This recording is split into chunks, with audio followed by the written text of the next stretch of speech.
വാർത്തയിലേക്കാണ്. അതിജീവിതയെ അധിക്ഷേപിച്ച കേസിൽ Rahul ഈശ്വറിനെതിരെയുള്ള remand report ജനം ടിവിക്ക് ലഭിച്ചിരിക്കുകയാണ്. Rahul അതിജീവിതയെ ഭീഷണിപ്പെടുത്തിയെന്നാണ് remand report പറയുന്നത്. അതിജീവിതയുടെ ചിത്രങ്ങളും വിവരങ്ങളും സമൂഹ മാധ്യമങ്ങളിൽ പ്രചരിപ്പിക്കുകയും ചെയ്തു. അതിജീവിതയെ അപമാനപ്പെടുത്തിയെന്നും റിമാൻഡ് റിപ്പോർട്ട് പറയുന്നു. ഇപ്പോൾ വഞ്ചിയൂർ കോടതിയിൽ നിന്നും ശാലിനി നമ്മോടൊപ്പം ചേരുന്നുണ്ട്. ശാലിനി, ഈ രാഹുൽ ഈശ്വറിന്റെ ജാമ്യാപേക്ഷയെ എതിർത്ത് പോലീസ് പ്രോസിക്യൂഷൻ വളരെ കണിശമായൊരു നിലപാട് എടുത്തിരിക്കുകയാണ്. സ്ഥിരം കുറ്റവാളിയാണ് രാഹുൽ ഈശ്വർ എന്ന് പറയുകയാണ് പ്രോസിക്യൂഷൻ. വിവരങ്ങൾ.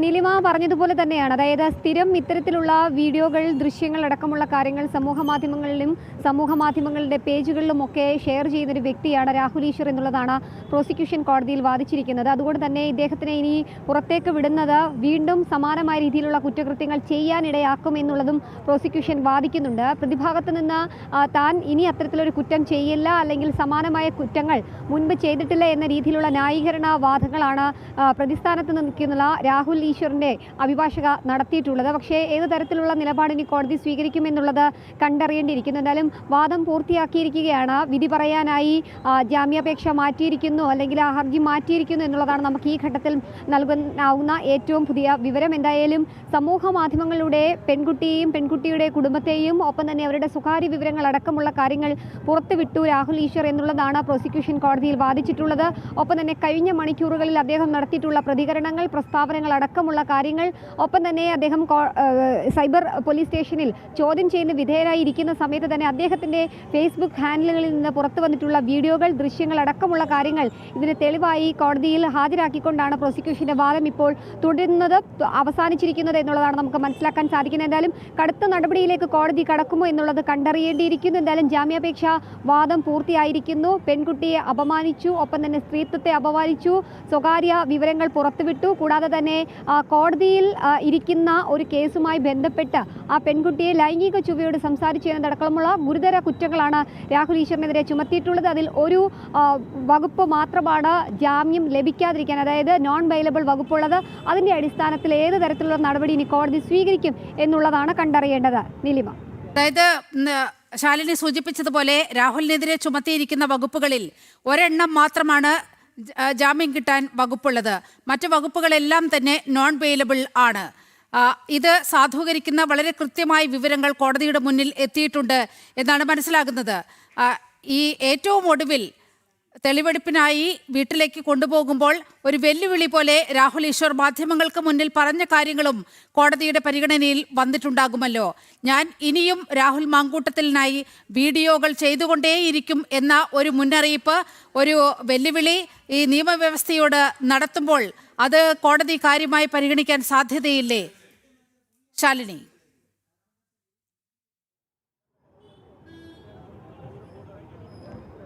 നീലിമ, അത് തന്നെയാണ് നമ്മൾ പ്രതീക്ഷിക്കുന്നത്. കാരണം വഞ്ചിയൂർ കോടതിയിലേക്ക് കൊണ്ടുവരുന്നതിന് മുൻപ് സൈബർ പോലീസ് സ്റ്റേഷനിൽ നിന്ന് അദ്ദേഹത്തിനെ നേരെ കൊണ്ടുപോയത് മെഡിക്കൽ എടുക്കാനാണ്. വൈദ്യപരിശോധനയ്ക്ക് ജനറൽ ആശുപത്രിയിൽ എത്തിച്ചപ്പോഴും അതിനുശേഷവും മാധ്യമങ്ങൾക്ക് മുൻപിൽ തുടർച്ചയായി, അതായത് അദ്ദേഹത്തിനെ കസ്റ്റഡിയിലെടുത്ത് അറസ്റ്റ് രേഖപ്പെടുത്തിയതിന് ശേഷം 2 തവണ വൈദ്യപരിശോധന നടത്തിയിരുന്നു. ആ ഘട്ടത്തിലൊക്കെ പുറത്തേക്കിറക്കുന്ന സമയത്തൊക്കെ രാഹുൽ മാധ്യമങ്ങൾക്ക് മുൻപിൽ വെല്ലുവിളി നടത്തുന്നുണ്ട്, നിയമ സംവിധാനങ്ങളെ വെല്ലുവിളിക്കുന്നുണ്ട്. ഇപ്പോൾ ഏറ്റവും ഒടുവിലായി ഒരു പുരുഷന്മാർക്ക് വേണ്ടിയിട്ടുള്ള കമ്മീഷൻ വേണം, പുരുഷന്മാർക്ക് സ്വാതന്ത്ര്യം വേണം, അവരുടെ ഒരു സ്വാതന്ത്ര്യ സമരത്തിൻ്റെ ഭാഗമായിട്ടാണ് താനിപ്പോൾ ഇത്തരത്തിൽ നിയമ നടപടി നേരിടുന്നത്. കൂടാതെ തന്നെ ഇനിയും ഇത്തരത്തിലുള്ള വീഡിയോകൾ താൻ തൻ്റെ ഫേസ്ബുക്ക് ഹാൻഡിലുകളിൽ പുറത്തുവിടും എന്നുള്ളൊരു വെല്ലുവിളി അത് രാഹുൽ ഈശ്വർ നടത്തിയിട്ടുണ്ട്. ഇതടക്കമുള്ള കാര്യങ്ങൾ കോടതി പരിശോധിക്കുന്നുണ്ട്. ആ പരിശോധിച്ചതിന് ശേഷം മാത്രമായിരിക്കും ഒരു അന്തിമ തീരുമാനത്തിലേക്ക് കോടതി എത്തുക. നമ്മൾ പ്രതീക്ഷിക്കുന്നത് നിലവിൽ ജാമ്യം ലഭിക്കും എന്നുള്ളത് തന്നെയാണ്. കാരണം മുൻപ് സമാനമായ കേസുകൾ ഉണ്ടാകുമ്പോഴും കോടതിയുടെ ഭാഗത്തുനിന്നുണ്ടായ ചില നടപടികൾ അത്തരത്തിലാണ്. അപ്പോൾ സ്വാഭാവികമായും ഉപാധികളോടൊരു ജാമ്യമായിരിക്കും ഉണ്ടാവുക എന്നുള്ളതാണ് ഒരു ഭാഗത്ത് നമ്മൾ പ്രതീക്ഷിക്കുന്നത്. മറുഭാഗത്ത് 14 ദിവസത്തേക്ക് രാഹുൽ ഈശ്വറിനെ റിമാൻഡ് ചെയ്യാനുള്ള സാധ്യതകളും സാഹചര്യങ്ങളും കാണുന്നുണ്ട്. എന്തായാലും വാദം പൂർത്തിയായി അല്പസമയത്തിനകം തന്നെ വഞ്ചിയൂർ CJM കോടതിയിൽ നിന്ന് ഔദ്യോഗികമായി വിധി പ്രസ്താവം പുറത്തുവരും. നീലിവ, ഇന്ന് രാഹുൽ ഈശ്വറിന്റെ വീട്ടിൽ നിന്നും കണ്ടെടുത്ത ആ ലാപ്ടോപ്പിൽ ഈ പരാതിക്കാരി പറഞ്ഞതനുസരിച്ചുള്ള ഈ അതിജീവിത നൽകിയ പരാതി അനുസരിച്ചിട്ടുള്ള എല്ലാ വിവരങ്ങളുമുണ്ട്. ആ പെൺകുട്ടിയെ മനഃപൂർവ്വം കരിവാരി തേച്ച് കാണിക്കാൻ, ആ ഐഡന്റിറ്റി സമൂഹത്തിൽ നൽകാൻ വളരെ വ്യക്തമായ ഉദ്ദേശത്തോടു കൂടിയാണ് രാഹുൽ ഈശ്വർ വീഡിയോ ചിത്രീകരിച്ചത് എന്നതിൻ്റെ തെളിവടക്കം ആ ലാപ്ടോപ്പിൽ ഉണ്ട്. അതുകൊണ്ട് തന്നെ ജാമ്യം ലഭിക്കാൻ സാധ്യതയില്ല എന്നുള്ള വിവരങ്ങൾ പുറത്തു വരുന്നുണ്ട്. ശാലിനി,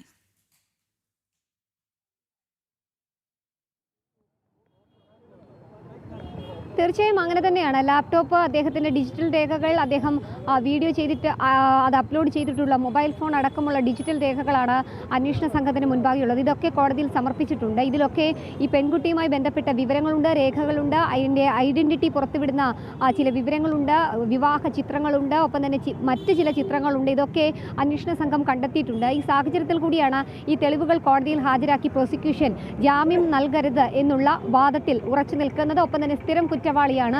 മുൻപും സമാനമായ രീതിയിൽ ഇത്തരത്തിലുള്ള സംഭവങ്ങൾ സോഷ്യൽ മീഡിയ പ്ലാറ്റ്ഫോമുകളിൽ നടത്തിയിട്ടുണ്ട്. ഒരു ചീപ്പ് പബ്ലിസിറ്റി രാഹുൽ ഈശ്വർ പ്രതീക്ഷിക്കുന്നുണ്ട്. അതുമാത്രമാണ് ഇത്തരത്തിലുള്ള ഇടപെടലുകളുടെ രാഹുൽ ഈശ്വർ നടത്തിയിട്ടുള്ളത് എന്നുള്ളതാണ് പ്രോസിക്യൂഷൻ കോടതിയിൽ വാദിച്ചിട്ടുള്ളത്. എന്തായാലും അതിലാണ് ഇനിയിപ്പോൾ അന്തിമ തീരുമാനം കോടതി എടുക്കേണ്ടത്. എന്തായാലും കോടതിയുടെ ഭാഗത്തു നിന്ന് അല്പസമയത്തിനകം തന്നെ വിധി പ്രസ്താവം വരുമെന്നുള്ളതാണ് നമ്മൾ പ്രതീക്ഷിക്കുന്നത്. എന്തായാലും കഴിഞ്ഞ 5 ദിവസങ്ങളായി സമൂഹ മാധ്യമങ്ങളിലൂടെ ഏകദേശം 12ഓളം വീഡിയോകൾ രാഹുൽ ഈശ്വർ പുറത്തുവിട്ടിട്ടുണ്ട്. ഈ 12ഓളം വീഡിയോകളും കോടതി നിരീക്ഷിക്കുന്നുണ്ട്, കോടതി പരിശോധിക്കുന്നുണ്ട്.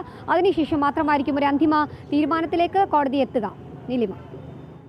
ശാലിനി, പ്രോസിക്യൂഷൻ വളരെ കൃത്യമായ തെളിവുകൾ മുന്നോട്ട് വെച്ചുകൊണ്ടാണ് ഈ രാഹുലിന്റെ ജാമ്യാപേക്ഷയെ എതിർക്കുന്നത് എന്നാണ് മനസ്സിലാകുന്നത്. ശാലിനി സൂചിപ്പിച്ചതുപോലെ കഴിഞ്ഞ ദിവസങ്ങളിലെല്ലാം രാഹുൽ പുറത്തുവിട്ട വീഡിയോകൾ അവരുടെ ഐഡന്റിറ്റി വളരെ കൃത്യമായി മനസ്സിലാക്കുന്ന വിധത്തിലുള്ള വീഡിയോകളാണ് ചിത്രീകരിച്ചത്. ഈ ലാപ്ടോപ്പിൽ നിന്ന് ആ പെൺകുട്ടിയുടെ ചിത്രമടക്കം പോലീസിന് കണ്ടെത്താൻ കഴിഞ്ഞിട്ടുണ്ട്. ഇങ്ങനെ ജാമ്യം നൽകി രാഹുലിനെ പുറത്തേക്ക് വിടുകയാണെങ്കിൽ ഈ കേസുമായി, യഥാർത്ഥ കേസുമായി ബന്ധപ്പെട്ട പ്രതികളെ രക്ഷിക്കാൻ പോലും നീക്കം രാഹുൽ ഈശ്വറിന്റെ ഭാഗത്തു നിന്നും ഉണ്ടാകും എന്നുള്ള ആശങ്ക കൂടി പോലീസ്, പ്രോസിക്യൂഷൻ ഈ ഘട്ടത്തിൽ പങ്കുവെക്കുന്നുണ്ട്. ശാലിനി.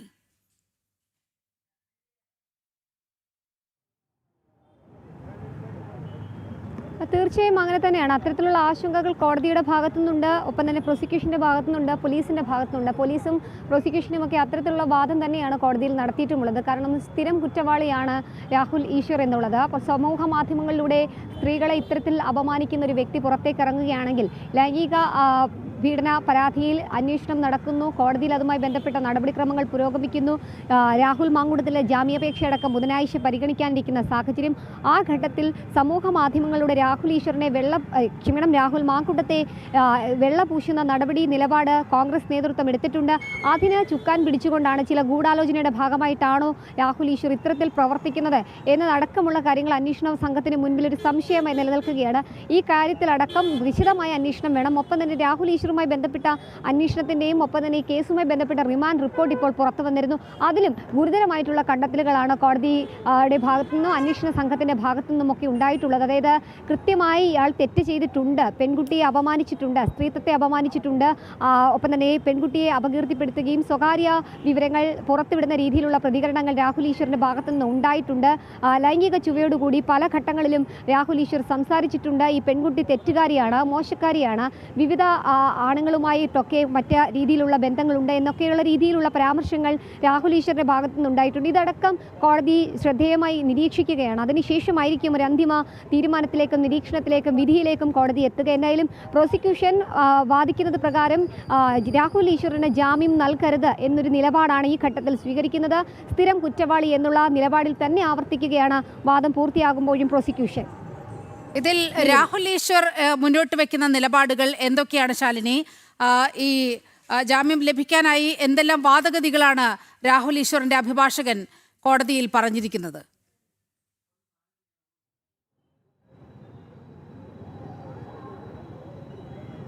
രാഹുൽ ഈശ്വർ പേര് പറഞ്ഞിട്ടില്ല, പെൺകുട്ടിയുമായി ബന്ധപ്പെട്ട ഐഡന്റിറ്റി രേഖപ്പെടുത്തിയിട്ടില്ല, ഒപ്പം തന്നെ അതിജീവിതയെ ലൈംഗികമായി അപമാനിച്ചിട്ടില്ല. തനിക്ക് ലഭ്യമായിട്ടുള്ള കൃത്യമായ വിവരങ്ങൾ മാത്രമാണ് തൻ്റെ സോഷ്യൽ മീഡിയ ഹാൻഡിലുകളിൽ ഷെയർ ചെയ്തിട്ടുള്ളത് എന്നുള്ളതാണ് അദ്ദേഹം പറയുന്നത്.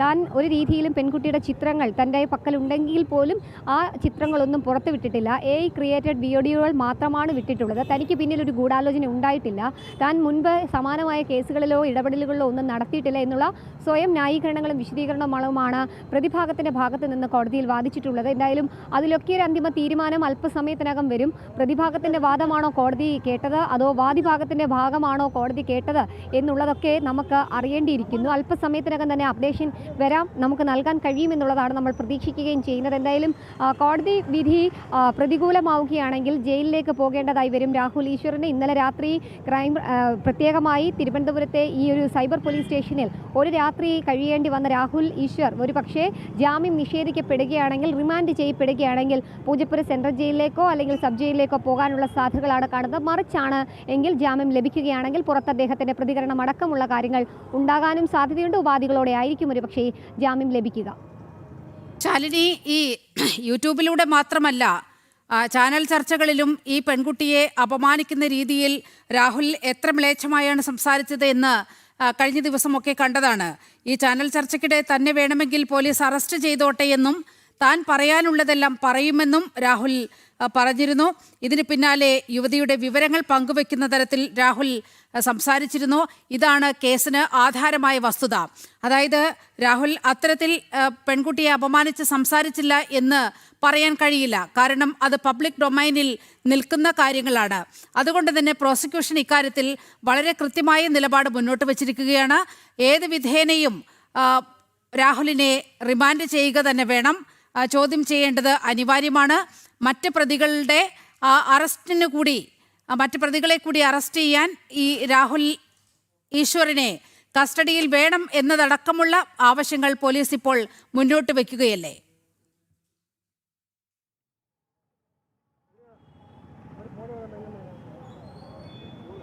തീർച്ചയായും അങ്ങനെ തന്നെയാണ്. കാരണം ഈ കേസുമായി ബന്ധപ്പെട്ട് 5 പ്രതികളാണ് മൊത്തം ഉള്ളത്. രാഹുൽ ഈശ്വർ ഉൾപ്പെടെ 5 പ്രതികളാണ്. അതിലിനി മറ്റ് പ്രതികൾക്കായിട്ടുള്ള നോട്ടീസുകൾ അവരെ ചോദ്യം ചെയ്യാനൊക്കെ വരും മണിക്കൂറിൽ വിളിക്കുകയും ചെയ്യും. അപ്പോൾ ഇവിടെ ഇനി എന്താ നടപടിയായിരിക്കും ഉണ്ടാവുക എന്നുള്ളതാണ് കണ്ടറിയേണ്ടത്. രാഹുൽ ഈശ്വർ ഇപ്പോഴും കോടതിക്കുള്ളിൽ തന്നെയാണ്. വാദം പൂർത്തിയായിട്ടുണ്ട്. വിശദമായ വിധി പ്രസ്താവത്തിന് കോടതി തയ്യാറെടുക്കുകയാണ്. ഒപ്പം തന്നെ ജാമ്യാപേക്ഷ അടക്കമുള്ള കാര്യങ്ങൾ വിശദമായി കോടതി പരിഗണിക്കുന്നുണ്ട്, പരിശോധിക്കുന്നുണ്ട് എന്നുള്ളതാണ്. കൂടാതെ തന്നെ ഞാൻ ആദ്യം സൂചിപ്പിച്ചതുപോലെ തന്നെ നിർണായകമായിട്ടുള്ള ഇന്ന് പിടിച്ചെടുത്ത തെളിവെടുപ്പിനിടയിൽ പിടിച്ചെടുത്തിട്ടുള്ള നിർണായകമായിട്ടുള്ള രേഖകൾ, ഡിജിറ്റൽ തെളിവുകൾ, രേഖകൾ അടക്കമുള്ള കാര്യങ്ങൾ കോടതി വിശദമായി പരിശോധിക്കുന്നുണ്ട്. അതിനുശേഷമായിരിക്കും ഒരു അന്തിമ വിധി പ്രസ്താവത്തിലേക്ക് കോടതി എത്തുക എന്നുള്ളതാണ് നമ്മൾ പ്രതീക്ഷിക്കുകയും ചെയ്യുന്നത്.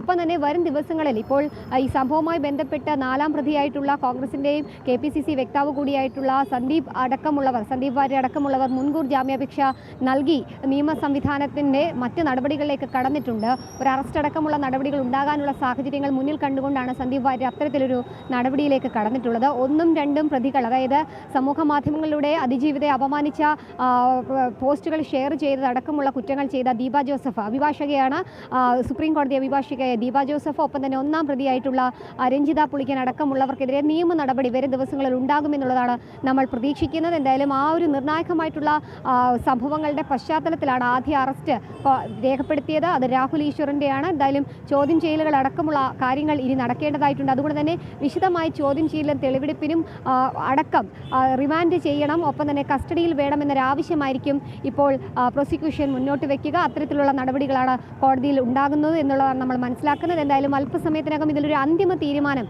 എന്താകും ഈ കേസുമായി ബന്ധപ്പെട്ട് രാഹുൽ ഈശ്വറിൻ്റെ ഭാവി, അല്ലെങ്കിൽ ഇന്നിപ്പോൾ കോടതിയിൽ ജാമ്യാപേക്ഷയിൽ എന്ത് വിധിയായിരിക്കും എന്നുള്ളത് കണ്ടറിയാം. എന്തായാലും അല്പസമയത്തിനകം വിധി പ്രസ്താവം തിരുവനന്തപുരം വഞ്ചിയൂർ കോടതി അല്പസമയത്തിനകം തന്നെ രാഹുൽ ഈശ്വറിന്റെ വിധി എന്താകും എന്നുള്ള കാര്യം പുറത്തുവരും. ശാലിനിയാണ് വാർത്തയുടെ വിശദാംശങ്ങൾ നൽകിയത്. ഇനി നമുക്ക്